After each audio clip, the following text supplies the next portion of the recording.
ये हो जाएगा, वो हो जाएगा. You know what? At the moment with us, we have Mr. Shailesh Pandey of the Bharatiya Janata Party.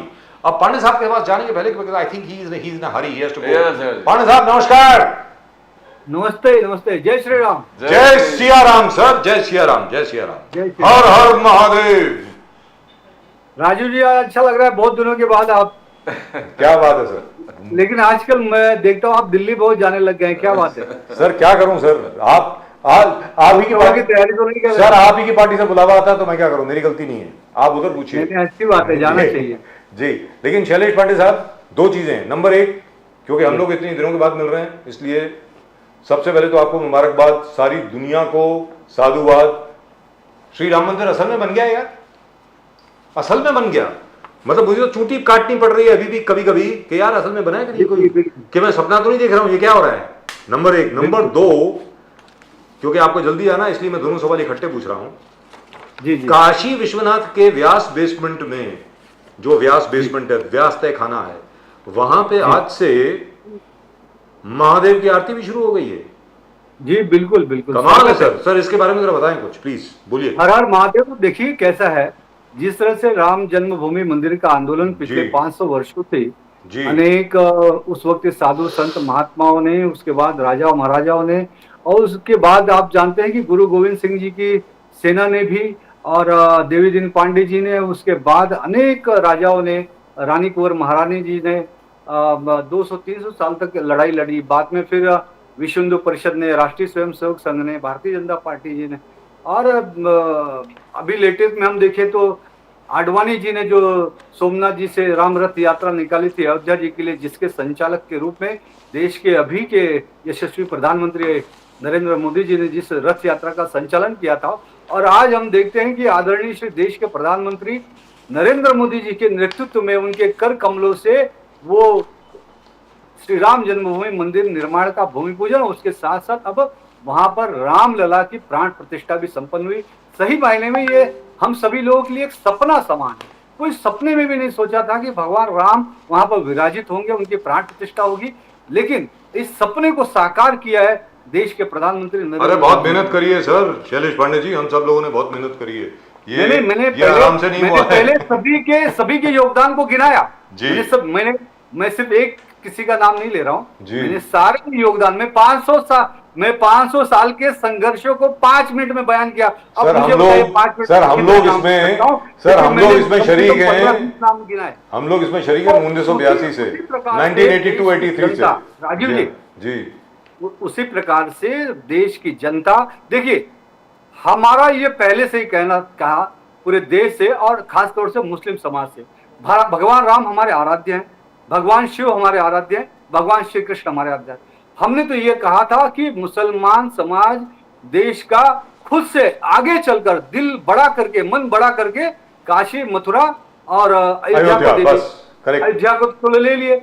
अब ये दे नहीं रहे तो कोर्ट ने जो आदेश दिया है, और रातों रात राज्य सरकार, योगी जी मुख्यमंत्री जी, उनके नेतृत्व में तुरंत वहां पर डीएम पहुंचे काशी विश्वनाथ के ज्ञान व्यापी मंदिर में, और वहां पर व्यास जी द्वारा जो पूजा चलाई जा रही थी.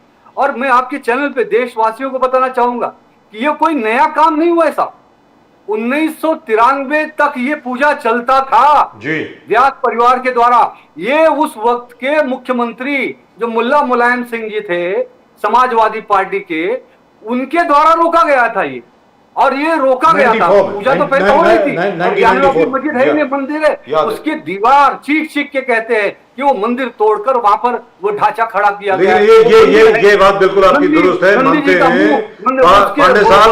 और इस वक्त हमारे साथ हैं शैलेश पांडे जी. शैलेश पांडे जी भारतीय जनता पार्टी के इस वक्त हमारे साथ हैं, और उनसे मैं सवाल पूछने की कोशिश कर रहा हूं. अगर वो अपना अगर आप जरा बोलना जरा बंद करेंगे तो मैं सवाल पूछ लेता हूँ. बड़ी मेहरबानी, thank you so much sir. Sir ये 1994 में दीवार बना दी गई, हिंदुओं को बाहर कर दिया गया, ये बिल्कुल ठीक है, ऐसी कोई बात नहीं है. लेकिन अब राम मंदिर जबरदस्त मानना पड़ेगा, पूरे इतिहास में मोदी जी का नाम जाएगा, भले जो मर्जी कोई कुछ भी कह ले. नंबर 2 काशी विश्वनाथ. सर आपने पूजा शुरू कर दी वहां पे, जबरदस्त. मानना पड़ेगा। लेकिन सर आप ये बताइए, राम जी की लहर है हर जगह पे, हर एक को मालूम है मोदी जी वापस आ रहे हैं, हम यहाँ पे खुद बोल रहे हैं पिछले 2 साल से 350 प्लस सीट लेकर के आ रहे हैं, तो नीतीश जी को अपनी तरफ लेने की जरूरत क्या पड़ गई? ये क्या हो गया? यहां तो बोला गया था कि यार दरवाजे बंद हैं, इसको वापस नहीं लेंगे। बताइए राजू जी, इस वक्त देश में राम लहर के साथ साथ मोदी लहर बह रही है, मानना पड़ेगा। और इस मोदी लहर में अच्छे अच्छे की हालत खराब हो गई है। और देखिए, आज हम भी एक पार्टी है, सामाजिकता का दायित्व है हमारे साथ, और कोई भी नेता ये चाहता है पार्टी और मजबूत हो जी। अभी सब ये कह रहे हैं कि इस बार हम 400 से ज्यादा सीटें लेंगे, लेकिन अगर स्थिति बनती है कि हम 500 सीटें ले लें, हम तो चाहेंगे हमारा संगठन और मजबूत हो। और अगर नीतीश कुमार जी ने उनके दिल से ये स्वीकार किया, उन्होंने मोदी जी के नेतृत्व को अगर स्वीकार किया, तो इसमें कोई गलत बात नहीं है, हम उनका स्वागत करते हैं। और मोदी जी के नेतृत्व में सिर्फ नीतीश कुमार ही नहीं, अब आने वाले समय में देश के अनेक राज्यों से आप ये देखेंगे, आप ये खबर चलाएंगे कि अकाली दल हमारे साथ आ रहा है, चंद्रबाबू नायडू हमारे साथ आ रहे हैं, या देश के अनेक अलग अलग भागों से और भी लोग हमारे साथ आ सकते हैं। और ये सिर्फ और सिर्फ नरेंद्र मोदी का पांडे जी, मगर पांडे जी इसके लिए आप दुरुपयोग कर रहे हो सेंट्रल एजेंसीज को। सेंट्रल एजेंसीज, पांडे जी सुनिए, सेंट्रल एजेंसीज का दुरुपयोग कर रहे हैं ऑपोजिशन। आज अभिषेक मनु संघवी ने कॉन्फ्रेंस लिया, बोले 95% ऑफ पॉलिटिशियंस जिसको अरेस्ट किया 2014 से सब ऑपोजिशन लीडर्स है। आप उनका कहना है आपका भागीदारी है, enforcement directorate, CBI, enforcement agencies को लेके आप, और राहुल गांधी जी का बार बार ये कहना है कि लोकतंत्र, गवर्नर ऑपोजिशन रूल स्टेट्स के लिए अवेलेबल नहीं होता, मगर आप बीजेपी रूल स्टेट के लिए गवर्नर खुद खड़े हो जाते हैं दरवाजा खोल के, बोले ये लोकतंत्र है, लोकतंत्र खतरे में, जुडिशरी को आप इंटिमिडेट कर रहे हो, राइट विंग एक्टिविज्म बढ़ गया है, ऑपोजिशन बार बार टारगेट किया जा रहा है सब स्टेट्स में। सीएम सोरेन को भी अंदर डाल दिया आपने, और last minorities are living under fear, Rahul Gandhi. तो ये चार्जेस कैसे? आप तो पूरे एनफोर्समेंट एजेंसीज को आपको साथ में लेके चल रहे हो, गवर्नर दरवाजे पे खड़े हो जाते हैं बीजेपी रूल स्टेट्स में, तो ये क्या लोकतंत्र खतरे में नहीं है पांडे जी? देखिए, कांग्रेस का ये आरोप बेबुनियाद है। मैं तो इसे कहूंगा कि उल्टा चोर कोतवाल को डांटे। अरे ये क्या बात करते हैं कांग्रेस वाले? 65 साल तक लगातार देश पर कांग्रेस ने राज किया, और कांग्रेस ने अपनी सत्ता का दुरुपयोग करके करीबन 60 से 70 बार, चाहे वो जवाहरलाल नेहरू जी रहे हों, इंदिरा गांधी जी रही हों, राजीव गांधी जी रहे हों, पीवी नरसिम्हा राव जी रहे हों, मनमोहन सिंह जी प्रधानमंत्री के रूप में रहे हैं, राज्यों का जो सरकारें गिराने का काम सबसे ज्यादा देश में अगर किसी ने किया तो वो कांग्रेस ने किया है। तो सर आप भी तो वही काम कर रहे हैं।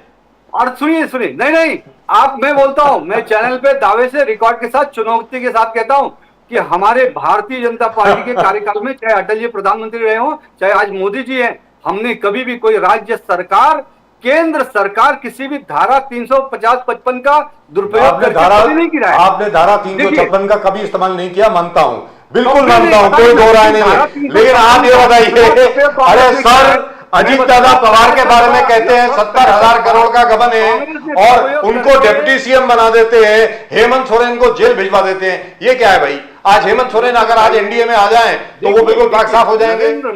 नरेंद्र मोदी जी देश के प्रधानमंत्री। अरे सर मोदी जी को कहां से ला रहे हैं? पहले ही कहा था, देखिए, चाहे सोरेन हो चाहे लालू यादव हो, इनको पहले ही सचेत रहना चाहिए था, कारण कि मतलब एनडीए में आ जाना चाहिए था, बदल चुका है, एनडीए में आ जाना चाहिए था। नरेंद्र मोदी है, और उन्होंने पहले ही कहा मैं न खाऊंगा न खाने दूंगा। तो आज सर तो एनडीए में आ जाना चाहिए था। भ्रष्टाचार क्यों कर रहे हो? अरे पांडे जी, मतलब एनडीए में आ जाना चाहिए था। न आपके ऊपर इंक्वायरी आएगी, न आप जेल जाओगे। भ्रष्टाचार सोरेन साहब कहने का मतलब, अरे पांडे जी, ये तो बताइए कि क्या हेमंत सोरेन साहब जो हैं उन्होंने भ्रष्टाचार किया नहीं किया, चलो ये तो कोर्ट तय करेगा, लेकिन मोदी जी ने खुद का 70,000 करोड़ का स्कैम हुआ, इरिगेशन स्कैम, और उसके फौरन बाद अजीत दादा पवार यहां पर आ गए, महाराष्ट्र में डिप्टी सीएम भी बन गए, आपने खजाने की भी चाबी उनको दे दी, फाइनेंस मिनिस्टर बना दिया। हेमंत सोरेन साहब ने एनडीए में से जाना बंद कर दिया, उनको आपने जेल भिजवा दिया। सर ये क्या है? और तो और छोड़िए, गवर्नर साहब अभी वक्त भी नहीं दे रहे, चंपाई सोरेन को, उनके पास सारे एमएलए खड़े हैं, वो कहते हैं 43 एमएलए हमारे साथ हैं, we are ready for a head count, उनको वक्त नहीं मिल रहा है। तो सर ये तो जरा अनफेयर है ना सर। पांडे साहब देखिए राजीव जी, झारखंड में इस वक्त जो हालात हैं, झारखंड के जो हालात हैं वो सारे के सारे विधायक हेमंत सोरेन के साथ नहीं है। मैं दावे से कहता हूं, वहां पर हेमंत सोरेन के इस्तीफा देने और जेल जाने के बाद 4 नया नाम चले मुख्यमंत्री पद के लिए, 4 अलग अलग नाम चले, और वो झारखंड मुक्ति मोर्चा में मुख्यमंत्री बनने के लिए लड़ाई शुरू हो गई है।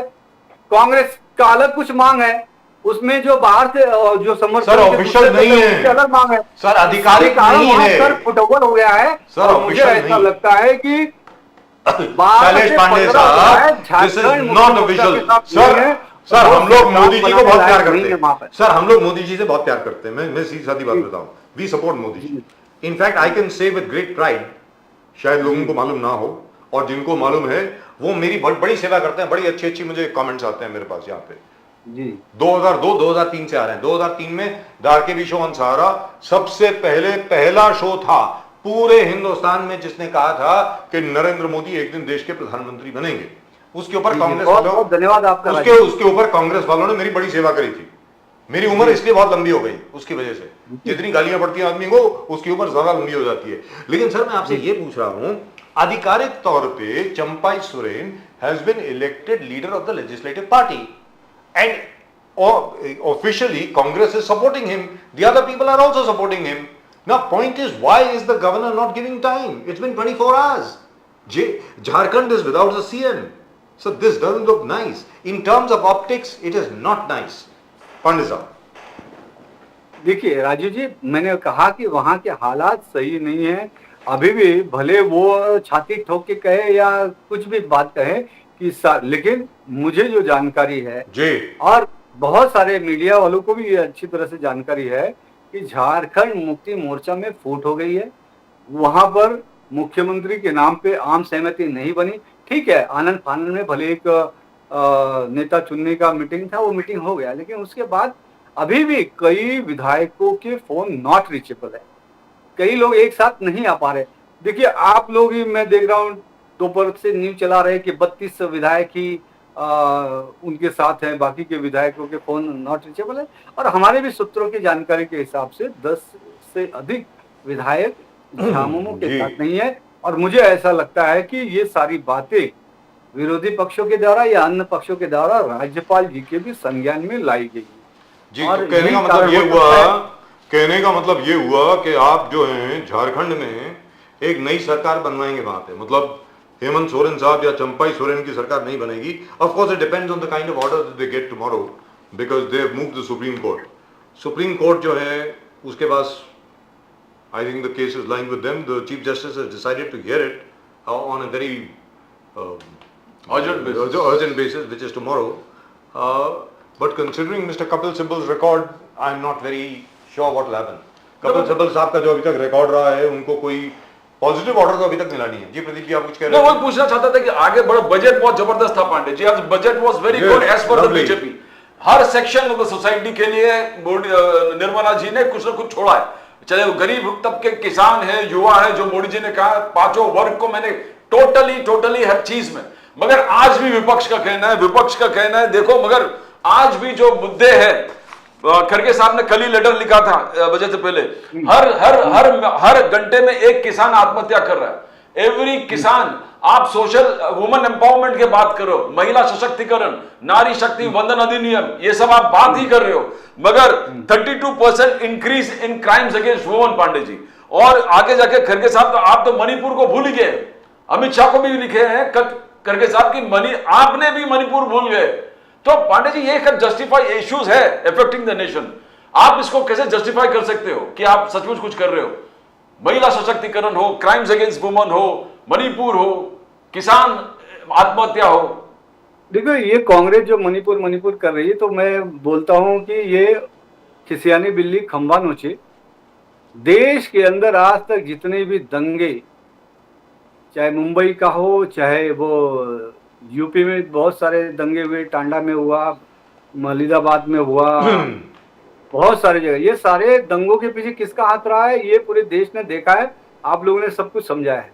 तो ये जो काम करते हैं वही सोचते हैं कि ये दूसरे लोग का इसमें इन्वॉल्वमेंट हो सकता है या जो भी बातें हो। ऐसी बात नहीं है। देश के प्रधानमंत्री नरेंद्र मोदी जी के नेतृत्व में इस समय एक सक्षम और आत्मनिर्भर सरकार चल रही है। आज जिस तरह से देश की फाइनेंस मिनिस्टर निर्मला सीतारमण जी ने एक बार फिर से बजट पेश किया है, आंतरिक बजट, उसमें नरेंद्र मोदी जी द्वारा जो योजनाएं हैं, एक बार फिर से, चाहे वो युवा हो, महिला हो, किसान हो, कामगार हो, गरीब हो, मध्यम वर्गीय हो, आदिवासी हो, वनवासी हो, दलित हो, शोषित, पीड़ित, सभी वर्ग और समाज के लिए बहुत ही बैलेंसिंग और उम्दा बजट पेश किया है, जिसका पूरे देश के नागरिकों ने स्वागत किया है। और ये पहला देश का ऐसा बजट है जिसे देश के जो टॉप मोस्ट इकोनॉमिस्ट हैं वो ये कह रहे हैं कि this is the India's first disciplined budget. ये एक अनुशासित बजट है जो देश को 5 ट्रिलियन अर्थव्यवस्था की ओर ले जाएगा, जबरदस्त। देश को, भारत माता को विश्व गुरु की ओर ले जाएगा। रेवड़िया बांटने का काम नरेंद्र मोदी जी नहीं करते। देश आत्मनिर्भर कैसे बने, हमारे युवाओं का पैर कैसे मजबूत हो, हमारी माताओं बहनों का, महिलाओं का सक्षमीकरण कैसे हो, 2 करोड़ नए घर देने का हमने वादा किया है इस बजट में, जिसमें 70% प्रधानमंत्री आवास योजना के अंतर्गत आने वाले घर हम हमारी माताएं और बहनें, महिलाओं के सबलीकरण और सक्षमीकरण के लिए देंगे। युवाओं के लिए नए रोजगार डेवलपमेंट करने का काम नरेंद्र मोदी जी के नेतृत्व में होगा। और किसानों की जो स्वनिधि है उसको आने वाले समय में और मजबूत करने का काम होगा। इसके साथ ही 4 करोड़ लोगों को अभी तक घर दिया गया है, लेकिन अगले 1 साल के अंदर हम लगभग 2 करोड़ नए जो बेघर हैं उनको घर देने का काम, उनके सर पर छत देने का काम नरेंद्र मोदी जी के नेतृत्व में हमारी सरकार करेगी। इसीलिए मैं कहा कि चाहे युवा हो, गरीब हो, शोषित हो, पीड़ित हो, वंचित हो, महिला हो, सभी को मजबूत बनाने का काम, भारत माता को विश्व गुरु बनाने का काम ये बजट करेगा। और इसी से तिलमिला गया है विपक्ष, क्योंकि I hope the real budget whenever it comes 13.5 crore लोगों को गरीबी रेखा से ऊपर उठाया है नरेंद्र मोदी जी ने। 13.5 करोड़ लोग गरीबी रेखा से ऊपर आए हैं, वो एक अच्छा जीवन जी रहे हैं। ये उपलब्धि है नरेंद्र मोदी जी की। आज 80 करोड़ लोगों को मुफ्त में अनाज दिया जा रहा है, उनका तो मतलब 80 करोड़ लोग बीपीएल से नीचे हैं क्या? ये कोई मामूली बात है क्या? तो बिलो पॉवर्टी लाइन है क्या वो? गरीबी रेखा के नीचे हैं। 5वीं अर्थव्यवस्था बना, ये मामूली बात सर 80 करोड़ लोग जिनको मुफ्त में खाना दिया जा रहा है, क्या वो गरीबी रेखा के नीचे हैं? देखिए नहीं तो मुफ्त में खाना क्यों दे रहे हैं? इसलिए दे रहे हैं ना कि गरीबी रेखा के नीचे। मैंने गरीबी रेखा की जो बात कही कि 13.5 करोड़ जो लोग हैं, 13.5 करोड़ लोग हैं, ये पिछले 5 वर्षों में मोदी जी गरीबी रेखा से ऊपर आए हैं वो। सर माफ कीजिएगा, आप गलती कर रहे हैं। मैं आपको रियल फिगर देता हूं। 2014 से लेकर के अभी क्या है 2024 तक नरेंद्र मोदी जी की जो सरकार आई है, और ये मेरे फिगर नहीं है, ये यूएनडीपी के फिगर्स हैं, यूनाइटेड नेशंस डेवलपमेंट प्रोग्राम, उनके फिगर्स हैं। गरीबी रेखा के ऊपर हिंदुस्तान में 23.5 करोड़ लोग ऊपर आए हैं, 13.5 करोड़ नहीं आए। 13.5 करोड़ का जो फिगर है वो सिर्फ 3 या 4 साल का है। Total 23.5 crore people have been raised above the poverty line by the Modi government, and that I think is a great achievement. But the only thing is, in terms of food security and everything else, उसमें क्या है कि वो discussion बहुत लंबा हो जाएगा sir, बहुत ज़्यादा लंबा हो जाएगा कि देना चाहिए, नहीं देना चाहिए, क्या करना चाहिए वगैरह वगैरह, तो उसके ऊपर कभी और बात करेंगे। लेकिन फिलहाल शैलेश पांडे जी, क्योंकि आपको जाना है, इसलिए बहुत बहुत धन्यवाद आपका हमारे साथ जुड़ने के लिए। और एक बार फिर आपको बहुत बहुत मुबारक, आपको बहुत बहुत बधाई।